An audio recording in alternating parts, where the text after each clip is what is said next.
Hola, ¿qué tal están? Bienvenidos. La izquierda hegeliana, Strauss, Feuerbach y Stirner.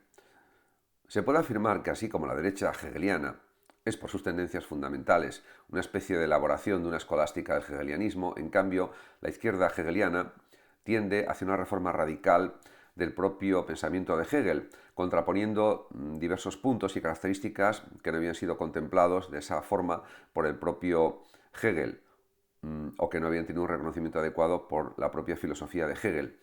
En el plano religioso, esta tendencia motivó una crítica radical de los textos bíblicos y se intentó reducir el significado de la religión a exigencias y necesidades humanas. Es el caso de Strauss y de Feuerbach.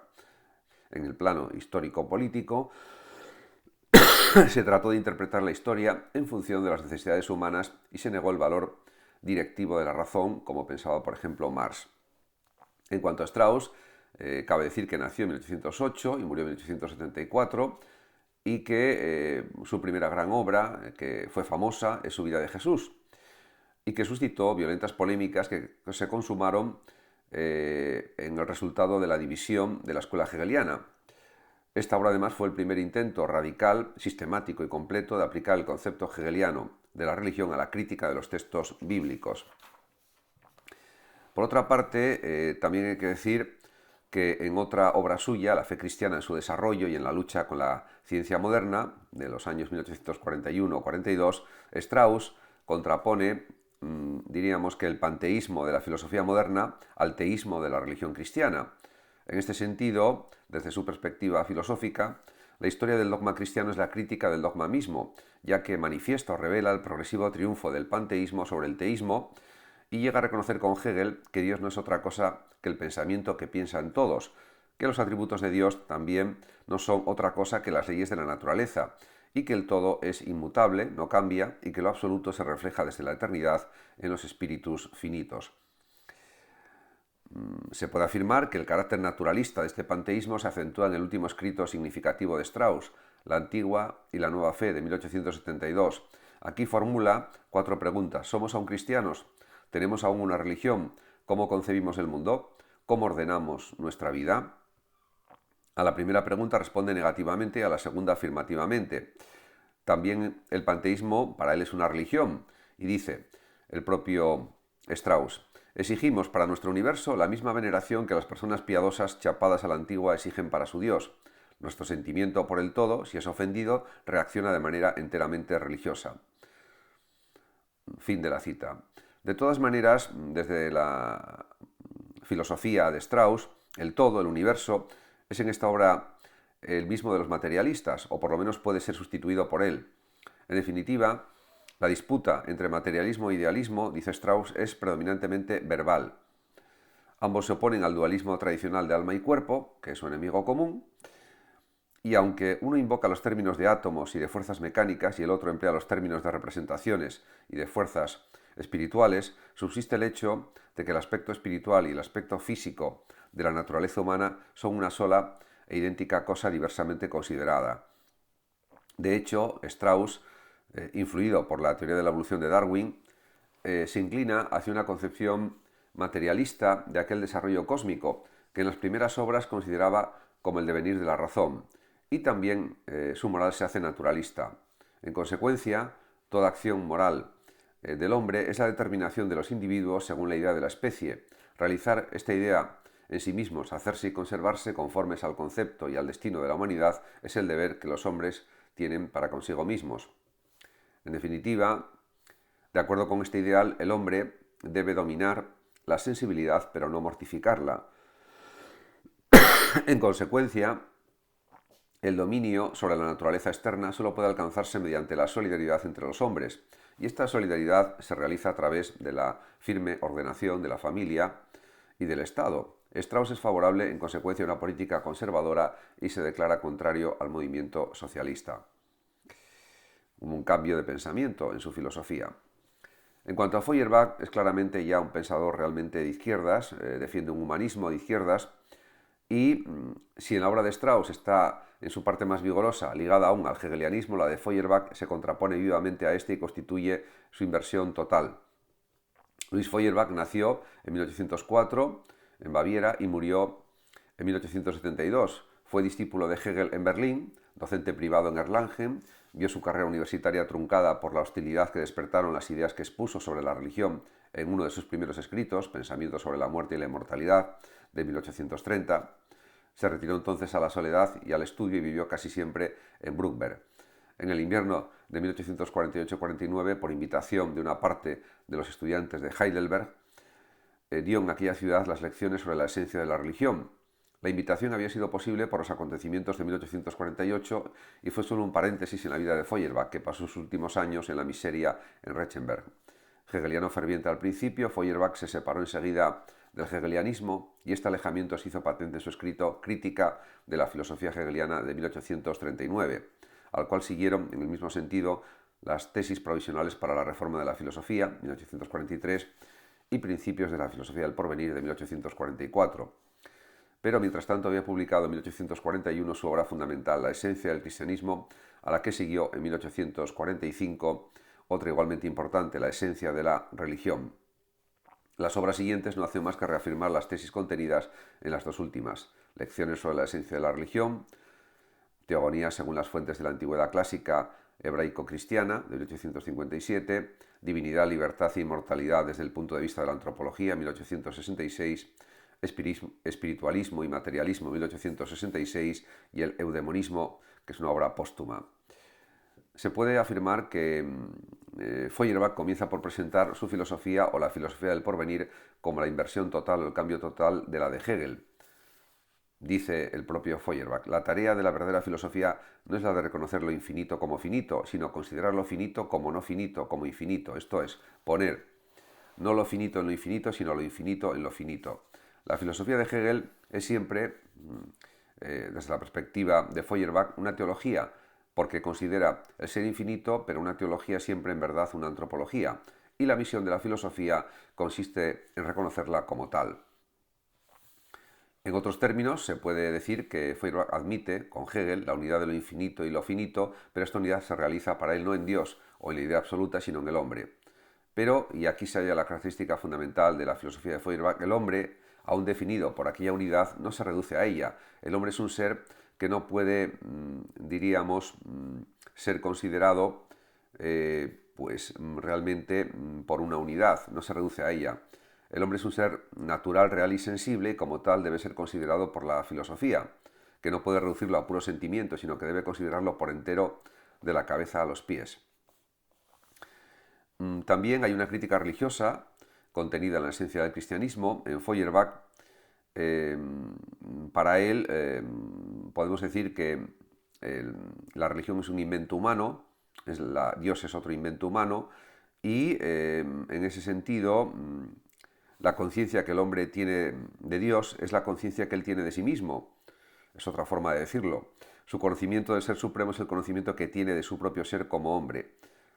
La religión, por tanto, y esta ya es una frase del propio Feuerbach, la religión es la primera, aunque indirecta, conciencia que el hombre tiene de sí mismo. Por eso la religión precede en todo a la filosofía, no solo en la historia de la humanidad, sino también en la de los individuos. En definitiva, para concretar más esto y que quede más claro, pues hay que decir que el análisis que Feuerbach hace de la religión en general y del cristianismo en particular es en consecuencia la reducción de los atributos divinos a los atributos humanos, de la teología a la antropología. Por tanto, desde su planteamiento, toda religión, incluso el cristianismo, según Feuerbach, contiene siempre un elemento de ilusión y de error.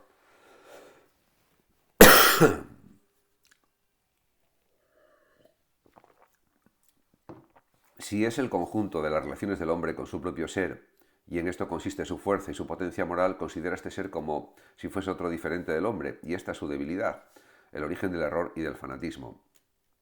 Feuerbach dedica, por ello, la segunda parte de su obra sobre la esencia del cristianismo a poner de relieve las contradicciones implícitas en la existencia de Dios y en los puntos fundamentales del cristianismo. En este sentido, también puede decirse que la filosofía de Feuerbach es el intento de transformar la teología de Hegel en una antropología fundada en el mismo principio, la unidad de lo infinito y de lo finito. Pero este principio no se presta a fundar una antropología auténtica, que no puede ser más que la búsqueda del fundamento y de la estructura de lo finito como tal. Por ello, la obra de Feuerbach, aunque habiendo entrevisto con fuerza y vivacidad polémica la necesidad de una doctrina del hombre, no puede decirse que haya contribuido en gran escala a la estructuración de esta doctrina. En relación con la filosofía de Stirner, que es una filosofía que desarrolló el anarquismo, podemos señalar que hay una oposición extrema al universalismo de Hegel, que pretendió negar y disolver el individuo y es representada por el individualismo anárquico o anarquista de Stirner. Max Stirner, seudónimo de Johann Gaspar Smith, nació en Bayreuth el 25 de octubre de 1806 y murió en 1856. Fue discípulo de Hegel en Berlín. Su obra El único y su propiedad fue publicada en 1845 y es su único escrito notable. Es también autor de una historia de la reacción de 1852 y de otros escritos polémicos y ocasionales publicados y recopilados después de su muerte. El principio, la afirmación, la tesis fundamental de Stirner es que el individuo es la única realidad y el único valor. La consecuencia que Stirner saca de esta tesis es el egoísmo absoluto. Desde su planteamiento filosófico, el individuo, precisamente en su individualidad, por la cual es único e irrepetible, es la medida de todo. Subordinarlo a Dios, a la humanidad, al espíritu, a un ideal cualquiera, aunque sea el del mismo hombre, es imposible, ya que todo lo que es diferente del yo personal, toda realidad que se distinga de él y se le contraponga es un espectro del que acaba siendo un esclavo. En ese sentido, Stirner hace suya la tesis de Feuerbach de que Dios no es nada fuera del hombre, no es nada diferente al hombre, y que es la misma esencia del hombre. En eso está de acuerdo con Feuerbach. Pero esta tesis es insuficiente y simplemente preparatoria respecto a la tesis radical que de ella surge, que la esencia del hombre es ya algo diferente del hombre particular, es ya un ideal que pretende subordinarlo así. De este modo, el hombre, podemos decir, que se encuentra realmente de una manera diferente del hombre particular y ya es un ideal diferente. En definitiva, de este modo el hombre se convierte a sí mismo en un fantasma, pero no vale ya solo en su singularidad, sino como idea, como espíritu, como especie. Es decir, Stirner se niega a reconocer nada superior al hombre mismo, y esto es un poco lo fundamental. No hace ninguna distinción entre los ideales de la moral, de la religión y de la política. El sacrificio de sí mismo, el desinterés son formas de obsesión, según él, que se encuentran tanto en los aspectos morales como en los inmorales. Por otra parte, la libertad para Stirner es una condición puramente negativa del yo. La condición positiva es la propiedad. ¿Qué es mi propiedad? Lo que está en mi poder. Yo me confiero a mí mismo el derecho de apoderarme de mi propiedad y declararme sin necesidad de nadie propietario. En este sentido, el fundamento de la propiedad no es otro que el poder del yo individual. Por eso, para Stirner, la verdadera propiedad es la voluntad. En una frase del propio Stirner se expresa quizás mejor: no ya el árbol, sino mi fuerza para disponer de él como me parezca constituye mi propiedad.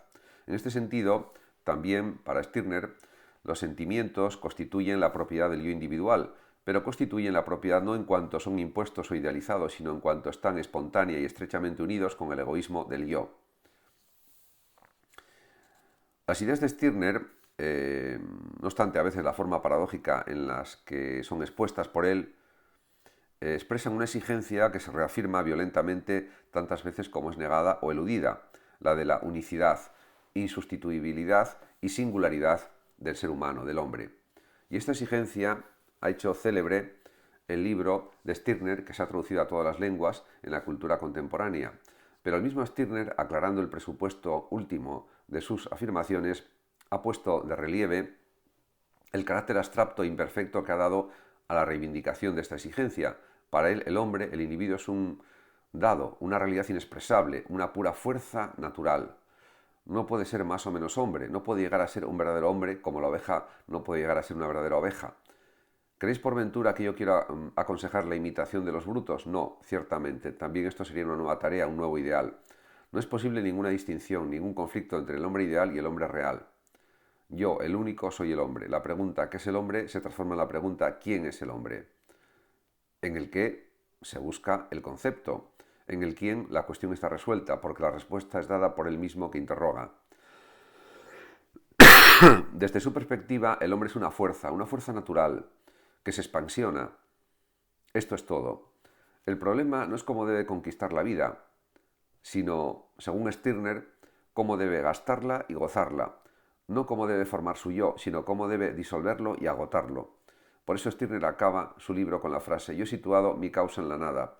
El único hace de sí mismo su propiedad y se consuma a sí mismo. Muchas gracias a todos por su atención y decir que el que quiera puede compartir este vídeo, darle like o suscribirse a mi canal de YouTube. Hasta siempre.